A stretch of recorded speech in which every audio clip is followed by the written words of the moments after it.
မင်္ဂလာပါရှင်ရန်ကုန်သူ Audio Channel ကကြိုဆိုပါရစေကျမကတော့တင်ဆက်သူဇူလိုင်ပါဒီနေ့မှာတော့စာရေးဆရာမကြီးခင်နှင်းယူရဲ့အလှည့်ကြတော့မနှွဲရပါဆိုတဲ့ဝတ္ထုတိုလေးကိုဖတ်ပြပေးသွားမှာဖြစ်ပါတယ်အားလုံးပဲခံစားနားဆင်ပေးပါအောင်ရှင် Hi everyone, welcome to Yandon 2 Audio. Don't forget to subscribe. အလှည့်ကြတော့မနှွဲရပါပင်စင်စားတယောက်ဤဘဝကိုဘလို့ရင်ဆိုင်ရမယ်ဆိုတာဦးချမ်းသာအမြဲတွေးမိရဲ့သူသည်ယခုနှစ်ထဲတွင်အသက်60ပြည့်ပြီပင်စင်စားဆိုသည်ကအင်္ဂလိပ်စကားဖန်ရှင်ဖြစ်သည်မြန်မာလိုအငိမ့်စားဒါပေမဲ့ပင်စင်ယူပြီးပင်စင်စားဟူသောစကားလုံးများသည်မြန်မာဝေါ်ဟာရဖြစ်၍နေပေသည်အစိုးရအမှုထမ်းဘဝမှာတပ်ပြေပင်စင်ရခဲ့လျင်အငိမ့်စားရပြီပဲနာမည်ကတော့အငိမ့်စားလှပငိမ့်ချမ်းလှသည်အမှုထမ်းနိုင်သည်အသက်60ပြည့်အငိမ့်စားရလျင်တကယ်ပဲငိမ့်ချမ်းသွားပြီလားအငိမ့်စားဘဝကိုရသွားပြီလားသူသည်ခဏခဏတွေး၍သူ၏လှုပ်ဖော်ကိုင်းပတ်များအကြောင်းကိုလည်းတွေးသည်ဥခဆိုလျင်ရုံးအုပ်ဘဝကတော်လွန်၍အတွင်းဝင်လေးဘဝကို BCS မဖြစ်ရပဲရသူဒီတုန်းကသူကဥခလက်အောင်မှာစေးကြီးဘဝထိုခေတ်ကဖော့အုပ်ထုပ်လေးကိုရင်ဘတ်မှခူးရင်ဥခအလုံးလုံးနေသည်ကိုမြင်ရသည်အတွင်းဝင်များကခေါ်လိုက်လျင်အစင်သင်းဖြစ်အောင်ကြိုးကြိုးဆဆပြင်ဆင်နေသည်မှာဖိုင်ရွယ်ရီကြားမှာတကုန်းကုန်းနှင့်ဥခခါဆန်နေသည်ကိုမမြင်ရပေအစားအသောက်ကိုပင်အချိန်မှန်ဥခမစားနိုင်ကြာတော့လီနာယောဂထလာသည်လီနာတဲ့အစာရင်ယောဂဆိုလျင်မှန်မီအလုတ်လုံရင်ရင်အောင်သည်ကိုဖော့အုပ်ထုပ်နှင့်ခုကအလုတ်ဆက်လုပ်သည့်ဥခပင်စင်ယူပြီးတော့3နှစ်လောက်အကြာတွင်မိတ်ဆွေတွေကပြောကြသည်ပင်စင်နာဆိုတာဒါပဲတဲ့အမှန်တော့ပင်စင်ကအင်္ဂလိပ်စကားအငိမ့်စားဟုအဓိပ္ပာယ်ထွက်သည်နာကမြန်မာစကားအနာယောဂကိုဆိုလိုသည်ပင်စင်ရလျင်သို့မဟုတ်အငိမ့်စားယူလျင်ရသောယောဂဖန်ရှင်တစည်းကိုဆိုလိုရင်းဖြစ်သည်အစိုးရအမှုထမ်းအဖြစ်နှစ်ပေါင်း40ဝန်းကျင်မှာနေစဉ်ရုံးတက်ဝန်တခါနှင့်မိသားစုအတွက်အလုပ်လုပ်ရသည်မှာတတ်တာလာသည်မဟုတ်အရွယ်ကနုပြိုဖြက်လက်နေသေး၍သာပင်ပန်းမှန်မသည်အချိန်ကုန်လွန်ခဲ့ရသည်ယခုအိုချိန်ရောက်လာပြီတသက်လုံးတကုတ်ကုတ်လှုပ်လာခဲ့ရသည်မျှနားပါပြီအငိမ့်စားနေရပါပြီဆိုကမှဒီပင်စင်နာဆိုတာကဘလို့ဖြစ်လာရတာလဲဥခရင်မဟုတ်သူအတိစရေးတွေရုံအုပ်ကြီးတွေအရာရှိတွေများသောအားဖြင့်တက်ဆိုးမရှိပင်စင်ယူပြီးမကြခင်ကွယ်လွန်ကြသည်ဒီအကြောင်းတွေတွေးမိတော့သူမပြောပင်စင်ယူရမှာပဲခက်ကြောက်ကြောက်ဖြစ်လာသည်အမှန်ကတော့ဗျာစိတ်ပါပဲနေ့စဉ်ကျွန်တော်တို့ရုံးတက်အလုပ်လုပ်ဝင်ငွေမှန်မှန်နဲ့အိမ်အောင်ဦးစီးပေါ့ဗျာကျွန်တော်တို့ဝင်ငွေနဲ့အိမ်အောင်ကိုကျွေးမွေးနေနိုင်တော့ဒီအိမ်အောင်ရဲ့ဦးစီးဖြစ်မိသားစုရဲ့လေးစားမှုကိုခံရတာပေါ့ဗျာပင်စင်ယူလိုက်တယ်ဆိုရင်ပဲကျွန်တော်တို့မှာဝင်ငွေမရှိတော့ကျွန်တော်တို့ဘာသာစိတ်တဲ့အလိုလိုကြလာတာလည်းပါတယ်အလုပ်တစ်ခုခုကိုမိသားစုကသူတို့ဘာသာလုပ်နေကြလုပ်တာပဲဒါပေမဲ့ကျွန်တော်တို့နဲ့စိတ်ချင်းအခက်မသိတာလုပ်မိရင်အရင်ကဘာမှမဖြစ်ပေမဲ့အခုပင်စင်ယူပြီးတော့ကျွန်တော်တို့စိတ်ကိုကဒါငါ့ကိုဂလန်ကဆန်လုပ်တာပမာမခန့်လုပ်တာငါငွေမရှာနိုင်တော့လို့ဆိုပြီးကိုစိတ်တက်ကြတာပဲဗျအဲ့ဒါပင်စင်နာပဲသူအရင်တစ်နှစ်စောပြီးပင်စင်ယူသွားတော့ရုံးအုပ်ကြီးကိုပါဦးကပင်စင်နာကိုဒီလိုပဲအနက်ဖွင့်ဆိုသွားသည်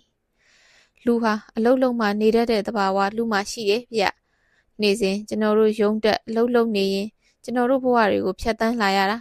အချိန်ကုန်မှမသိကုန်ရတာတော်ယုံတန်ယုံနေမကောင်းလဲကုန်ထားပြီးရုံးတက်အလုတ်လုံးရင်ယောဂကပျောက်သွားရရောပင်စင်ယူပြီးအလုတ်ကနားလိုက်တော့ငူတူတူငိုင်းတိုင်တိုင်ကြောင်တက်နဲ့ဘာလို့ရမှမသိနေမကောင်းလဲအိပ်ရတဲ့ကမထကျင်တော့ဘူးတခါတည်းစိတ်တက်ကြသွားတော့တာပဲအဲ့ဒါကနေပင်စင်နာဖြစ်သွားတာအငိမ့်စာအတွင်းဝင်လေဦးစိန်မောင်ကတော့တမျိုးအထိပ်ပဲပေးသည်သူတို့ဘလို့ပဲပြောအငိမ့်စာဆိုသောဘဝကိုသူနှစ်ဖူးတွေ့ရတော့မည်ပင်စင်နာဆိုတာတော့မဖြစ်ပြရစီနဲ့သူပင်စင်ယူရသည်နေ့ရောက်လာပြီရုံမတက်ရတော့နေ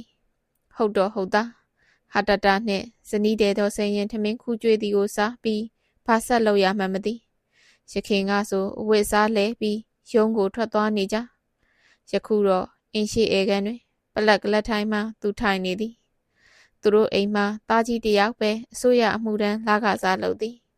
သမီးနှစ်ယောက်က10ရက်ကွက်စီမှာအထည်ဆိုင်ဖွင့်ထားသည်ယခုအချိန်အားလုံးအိမ်မှာမရှိကြသူသည်ပြင်းရည်သလားညင်းငွေလေသလားတခုခုတော့ဖြစ်နေသည်လက်ဖက်လေးစားလိုက်အောင်ဒေါ်စိန်ရင်ကစပွဲကုံပူလေးသူ့နာရွှေ့လာကလက်ဖက်ခွက်နှင့်ရင်နွေးချမ်းအိုးကိုတင်လိုက်သည်ပကန်းနှင့်ရင်နွေးချမ်းကိုငှဲ့ထည့်ပြီးသူသည်အထူးဆန်းတပွဲဒေါ်စိန်ရင်မျက်နှာကိုမော့ကြည့်တကယ်လဲထူးဆန်းပါသည်ရုံတက်နေရစဉ်ကထမင်းစားပြီးရုံမိပြေးတက်ရသည်ယခုလိုစိတ်အေးလက်အေးနားနေခြင်းမရကိုချမ်းသာကိုကြည့်ရတာတခုခုဖြစ်နေလို့ပဲဘာကိုစဉ်းစားနေတာလဲသူသည်ရင်နွေးချမ်းပကံကိုမော့တောက်လိုက်ရင်ပြုံးလိုက်စဉ်းစားစရာဘာမှမရှိလို့သူစကားကြတော့ဒေါ်စိန်ရင်ကရည်သည်နေ့တိုင်းဖိုင်ရွဲတွေကြားတကုတ်ကုတ်လှုပ်ရှုပ်နေရတာခုလိုရုတ်တရက်ဘာမှမလုပ်ရပဲနားလိုက်ရတော့ကြောင်တက်တက်ဖြစ်မှာပေါ့လက်ဖက်လေးပါလေးစားတရေတမောအိတ်အငိမ့်စားဆိုတဲ့အတိုင်းအငိမ့်စားလိုက်ဒေါ်စိန်ရင်ပြောသည်မှမှန်သည်သူသည်အငိမ့်စားရတော့မည်ကိုချမ်းသာမှာဘာပူစရာရှိလဲပင်စင်ယူချိန်မှာကျမတို့သားသမီးတွေအလုပ်ကိုစီနဲ့ပြီးတော့ဒီအိမ်လေးကကျမတို့အပိုင်းလေးရုံအုပ်တယောက်ငိမ့်စားယူချိန်မှာကိုပိုင်အိမ်နဲ့နေနိုင်မှုဆိုတာမလွယ်ပါဘူးဟုတ်ပါတကယ်တော့ဒေါ်စိန်ရင်သည်အာတက်ဖွဲစကားကိုဆိုတတ်သူပါကစကားရင်ဆိုတတ်သူမဟုတ်သူရှာရသမျှကိုကြံတက်ဖန်တက်သောမိန်းမတယောက်ကိုရံမှာကြောင်းဆက်မတက်တော့ပဲသူ့အမေကုံစုံဆိုင်ကိုကူထွက်ပေးရင်မှကိုချမ်းသာနောက်ကိုလိုက်လာသူအယောင်ဝဲဗီဇာငကိုကလေးကရှိသည်သူတို့တောင်ကလာ9ရက်ကွက်ကိုပြောင်းလာစဉ်ဒီမြေကွက်ပေါ်မှာတဏီမိုးထရန်ကတဲလေးနှစ်ပဲနေရသည်ဒီကလေးကဒေါ်စိန်ရင်အိမ်ဆိုင်လေးဖွင့်သည်အထဲတွေလာပေးပေသည်သူရုံအုပ်ကြီးဖြစ်လာတော့10ရက်ကွက်ဈေးထဲဆိုင်တခန်းယူကသမီးတွေနှင့်ဈေးတူထွက်သည်သမီးတွေကို10တန်းအောင်ပြီးကျောင်းဆက်မထားသားတယောက်ကိုပဲဒီဂရီရအောင်ထားပေးသည်ခုမှသမီးကြီးကဆိုင်လွှဲကသူ့အိမ်မှာနေသည်သူသည်ကလထိုင်နောက်ကိုမိလိုက်မျက်နှာချက်ကိုမော့ကြည့်မိမျက်နှာချက်မှာတော့ကြောက်ပြားကတ်ထားသည်ယခုအိမ်နေသည်သွမို့ပြင်အောင်ကဖြစ်နေပေပြီပဲကျမတခုပြောချင်တယ်ဒေါ်စိန်ရင်ဆက်မိစကားကိုသူစူးစိုက်နားထောင်နေအယောင်ဝဲတခုခုသူ့ကိုဆက်၍လှုပ်ခိုင်းလိမ့်မည်လားခု10ရက်လောက်တော့ဘယ်သွားကျင်လဲလေကျင်ပတ်ချင်တာရှိရင်သွားပေါ့ပြီးတော့ကိုချမ်းသာအတွက်အကောင်းဆုံးအလုပ်တစ်ခုလုပ်စေခြင်းနဲ့ဘာလို့ရမှာလဲမဟာစီသာသနာရိပ်သာကိုသွားစေခြင်းနဲ့တလားလောက်ဝိပဿနာတရားကိုအားထုတ်ပေါ့ကိုချမ်းသာတစ်သလုံးတကုတ်ကုတ်နဲ့တာကြွေမှုမရကြွေမှုရှာဖွေလိုက်ရတာပင်ပန်းခဲ့ရတာခုမှနားရပြီလေခုမှကိုချမ်းသာဘဝအတွက်အသုံးချရမယ့်အချိန်ရောက်လာပြီဟုတ်ပါသူသည်မိုးလင်းလူထီသူတို့မိသားစုဇက်များကပြလာခဲ့သည်ယခုတော့ဒေါ်စိန်ရင်အခန်းကဏ္ဍရောက်လာပြီဒေါ်စိန်ရင်ဆက်လက်ကလိမ့်မပေါ်သူသည်ကျေနပ်စွာခေါင်းညှိန်ပြလိုက်အလုတ်လှုပ်စင်ကဒီတရားကိုအားထုတ်ခြင်းနာခွင့်မရ၍အာမထုတ်ဖြစ်ဒေါ်စိန်ရင်အကြံဉာဏ်ကိုလက်ခံလိုက်သည်ပင်စင်စားဘဝကိုဘလို့ရင်ဆိုင်ရမည်ကိုဒေါ်စိန်ရင်ကလမ်းစဖော်ပေးလိုက်သည်ပြီဖုံးကချလိုက်သည်မဟုတ်တော့လဲဦးချမ်းသာစခန်းကတော့တခန်းရက်သွားပြီဒေါ်စိန်ရင်ဆက်လက်လှုပ်ရှားမှုကိုသမီးတွေကဝေဖန်လာသည်ဒေါ်စိန်ရင်သည်ရိတ်သားကိုသူကိုယ်တိုင်တော့မသွား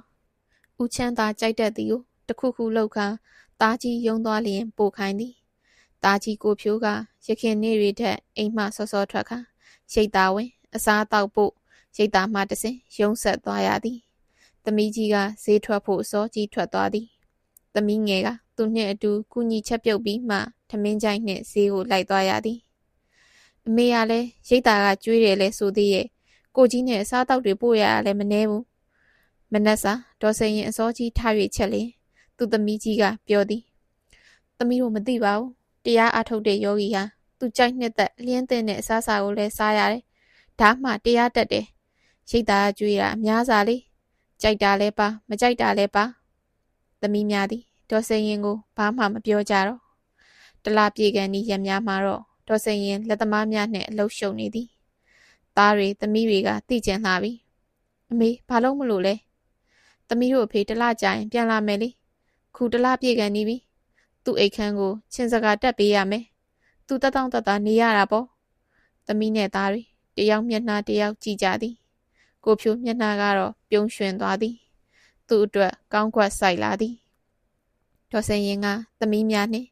ခြေရင်ဘက်အိတ်ခမ်းမှအိတ်သည်သူကအဖေနှင့်ခေါင်းရင်ဘက်အခန်းမှအိတ်ရသည်အဖေကဂရင်ပေါ်မှအိတ်လျင်သူကကျမ်းပေါ်မှအိတ်ရသောကြောင့်အိတ်ခမ်းနီးမှအိတ်ရပြင်ခြေနှောင်ထောင်ရသည်ငါတော့ခြေနှောင်ထောင်ဖို့မလိုတော့ဘူးဟုကိုဖြိုးကဝမ်းသာအားရပြောလိုက်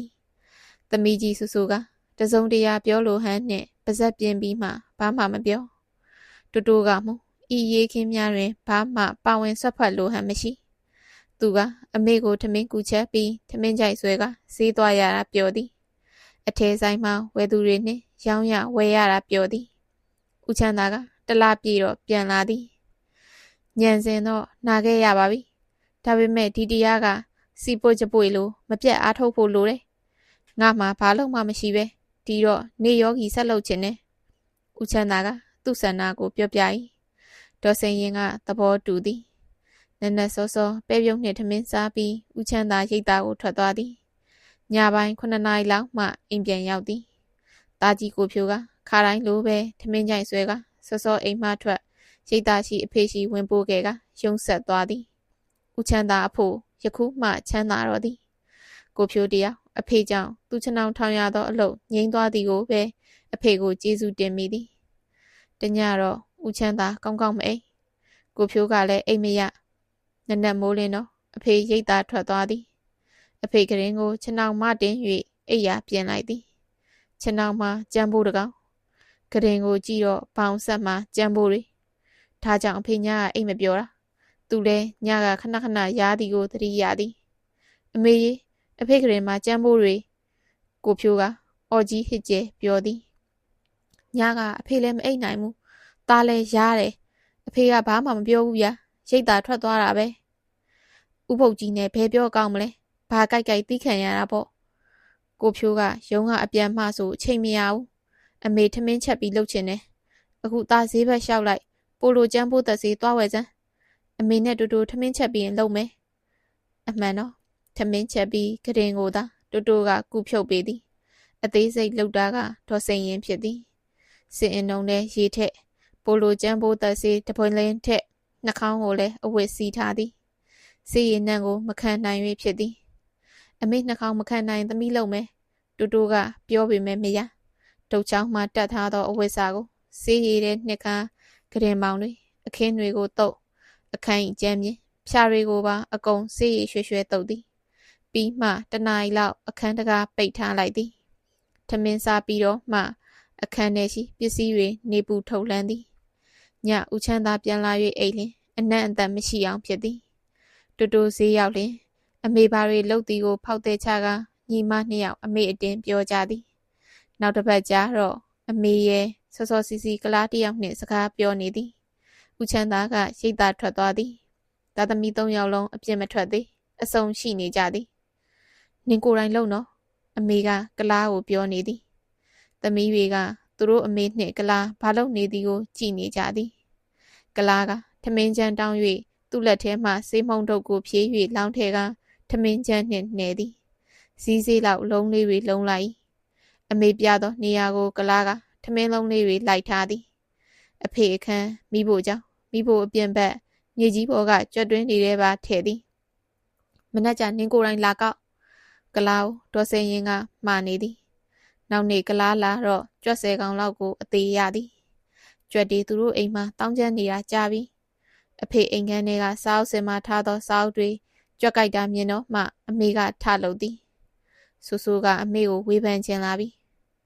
အမေကလည်းကြွက်သက်စီကလားကိုလှုပ်ခိုင်းတော့အမေငရဲမကြည့်ဘူးလေလားကြည့်ရပေါ့ဟုဒေါ်စင်ရင်ကခက်အေးအေးပဲပြောသည်တူတူနှင့်ကိုဖြိုးကတော့သူ့အမစကားကိုစူးဆိုင်နားထောင်နေကြသည်အမေသိရင်ရမမင်းကြီးစီမှာအစ်စ်ခံရမှာအဖေအတွက်လှုပ်တာပါဆိုလွတ်မယ်ထင်လို့လားအိုးအမေတယောက်တည်းအစ်စ်ခံရမှာမဟုတ်ပဲအင်ရှင်မတိုင်းအစ်စ်ခံရမှာဆူဆူအံ့ဩတင်သွားသည်သူ့အမေဖြေကအစမ်းမိသားစုတစ်ခုမှာဘယ်အင်ရှင်မလွတ်မလဲအ ਨੇ ဆုံးပကံစေးရတို့တန့်ရှင်းရေးအတွက်မိဖို့စေးရင်မဲပြရွဲစိတ်ကရေထဲမျောပါသွားတာပဲထမင်းရင်ငှဲ့လဲအေးအောင်အိုးတဲ့အရင်ငှဲ့ပေမဲ့ အိုးထဲမှာကတ်နေတဲ့ပြည့်စိတ်မမြင်သေရတာပဲအမေတို့ငငယ်ကရင်နွေးပူပူမြေကြီးပေါ်သွန်းပြင်းတရဝါတွေရှောင်ကြရှားကြလို့អော်ရတယ်သေစီလိုတဲ့စေနာမရှိကြောင်းပြတဲ့အနေပေါ့အိမ်တန်ရှင်းအောင်အိမ်သားတွေတတောင့်တသားနေရအောင်လုပ်ရတာအင်းရှင်မတိုင်းလိုမလုံးမဖြစ်လုပ်နေရတာပဲကိုလင်ကိုသားစားဖို့ငါအရှင်လက်ထုခိုင်းရတာလဲဒီအိမ်ရှင်မပဲအမေကစကားဖြစ်ပြောတာပါတနိုင်တလောက်အမေတော့ငါရှင်ကိုဝဲလဲမဝဲဘူးထုလဲမထုခိုင်းဘူးဆူဆူရီလိုက်အမေကစကားလွှဲပြောတယ်ရမမင်းကြီးကမေးရင်ဘာပြောမလဲသားတွေသမီးတွေနဲ့လင်အတွက်လုပ်ရတာပါဆိုပေမဲ့အမေကိုသာအပြစ်ပေးမှာပေါ့အိုးဒါကတော့ရမမင်းကြီးမှလည်းအိမ်ရှင်မရှိမှာပဲရမမင်းကြီးရဲ့အိမ်ရှင်မကိုမေးကြည့်လို့ပြောရမှာပဲသားတွေသမီးတွေကရှီလိုက်သည်ဒီလိုပါဆူဆူကအမေအတွက်စိုးရိမ်လို့ပါအဖေမှာတော့နေပြန်ယောက်ျောင်းအကျင့်တွေအားထုတ်လို့ကုသိုလ်တွေရလို့အမေကတော့ကြံဖို့သက်ကြွက်သက်ချင်းသက်ရနဲ့အကုသိုလ်တွေဒီတခါဆူဆူကအိန္ဒြေရရမျက်နှာပေတီတီနဲ့ပြောနေသည်ဒေါ်စိန်ရင်ကလည်းခက်အေးအေးမျက်နှာနှစ်ပင်စကားဆသည်သူဒေါသဖြစ်ပုံမရမေဗန္ဒလိုနှမ်းတွေလှမ်းရင်းပိုးကောင်တွေထွက်လာတာကိုကြီးတွေကောက်စားတာမြင်တာနဲ့တန်ဝေကရပြီးတောထွက်နိုင်ရင်တော့ကောင်းတာပေါ့မိသားစုအတွက်မလုံးမဖြစ်လုပ်ရတဲ့အိမ်ရှင်မတွေရဲ့စေနာကိုတော့ရမမင်းနားလည်မှာပါသမီးကအမေလောက်တာတွေမြင်တော့ကုသိုလ်အကုသိုလ်တွေပြောလာလို့အမေကပြောရအောင်မယ်အမေအေးအေးဆေးဆေးစကားဆလာ၍မောင်နှမ3ယောက်ငြိမ်ကြသွားသည်ဒီပြင်အောင်အိမ်မဆောက်ခင်ကဒီမြေနေရတဲလေးမြေကွက်လေးရတာနဲ့ပြောင်းလာတာအစကအမေတို့အိမ်ခန်းချင်းလေးထဲမှာငှားနေရတယ်ထရန်ကတဏီမိုးပါအဖေကဟိုခေတ်ကကုတန်းရောင်းဝယ်ဝင်ကြီးဌာနမှာစရေးလိုင်စင်ခေတ်ပေါ့နောက်မှရုံးအုပ်ဖြစ်တာခုလိုပြင်အောင်အိမ်နဲ့ဈေးထဲဆိုင်တစ်ခုထူထောင်နိုင်အောင်သမီးတို့အဖေလှုပ်ခဲ့ရတာတမအာဇီဝကြီးပဲလို့မထင်နဲ့အဖေအရင်ရအောင်လုပ်ပြီးလို့အမေကအိမ်ဆိုင်လေးဖွင့်အဖေအတီကုန်းတွေစီကရတဲ့အထက်အကျွေးယူရောင်းပြီးပြန်ဆက်နေဟိုခေတ်ကလိုင်စင်ခေတ်မှာအဖေအလုပ်ကကုန်းတွေနဲ့ဆက်သွယ်နေရတာတရားသဖြင့်လဲပါတယ်မတရားသဖြင့်လဲပါမှာပေါ့ဆိုခိုးတိုက်ခိုက်ကြွေးတာမျိုးမဆိုးလိုပါဘူးအလုပ်လုပ်ပေးလို့ပေးတာဆိုပေမဲ့လက်သဘောပါတာပေါ့ဒီလိုလှုပ်လာရတဲ့အဖေကိုရမမင်းကြီးစစ်မှာတော့သမီးတို့ထဲ့မတွေးဘူးလားတို့နှစ်ပေါင်း40နီးပါအလုပ်ထဲမှာတမာအာဇီဝါရောတမာအာဇီဝါမဖြစ်တာရောကြုံယုံပြီးလှုပ်လာခဲ့ရတဲ့သမီးတို့အဖေအတွက်ခုချိန်မှာအေးအေးချမ်းချမ်းအနားယူနိုင်မှုအမေလှုပ်ပြီးတဲ့အခါမှာလဲကုသိုလ်လဲပါပေါ့အကုသိုလ်လဲပါမပေါ့အကုသိုလ်မဖြစ်အောင်တော့စူးစမ်းရှောင်ပါတယ်တခုလဲရှိရဲ့လေသမီးတို့ဖေဖေကငါပင်စင်ယူပြီးအေးစစ်စစ်ဖဲရိုက်အောင်မယ်ဆိုဖဲဝိုင်းတိုင်ရင်အမေဘာတတ်နိုင်မလဲအိမ်မှာအိမ်တွေရပလင်းမော့ခြင်းနဲ့ဆိုရင်အမေအမြည်ကြော်ပေးရတော့မယ်ခုလိုတရားထိုင်တာပဲကျေးဇူးတင်အောင်မယ်ဒါပေမဲ့အဖေရှာကျွေးစဉ်ကထိုင်စားလာခဲ့ရပြီသမီးတို့မပူမပင်နေရတာအဖေလှုပ်လှုပ်ခဲ့လို့ပဲအမေလည်းတစ်ဖက်ကရှာပါတယ်ဆိုလဲဆိုနိုင်ပါတယ်ခုတော့လုံးလုံးရအဖေအနားယူပြီးသူ့ကုသိုလ်ပဲရှာရတော့မယ်သူအေးအေးလူလူကုသိုလ်ယူနိုင်အောင်အမေတာဝန်ယူတဲ့အမေအချိန်အမေအပိုင်းကိုရောက်တဲ့အခါအလှဲ့ကြတော့မနှွဲ့ရဘူးပေါ့သမီးသားကြွေးမှုမယားကြွေးမှုအတွက်သူခမရမမင်းကြီးကိုတော့သတိမရပဲအနှစ်40လုံးလုံးလှုပ်လာခဲ့ရတာအမေအလှဲ့ကြမှရမမင်းကြီးကြောက်ပြီးကိုလိုယုံပြင်းတရားပါမလားဆိုဆိုသည်ပါဇက်အဟောင်းသားနဲ့ဘာပြန်ပြောရမှန်းမသိတော့ပြီ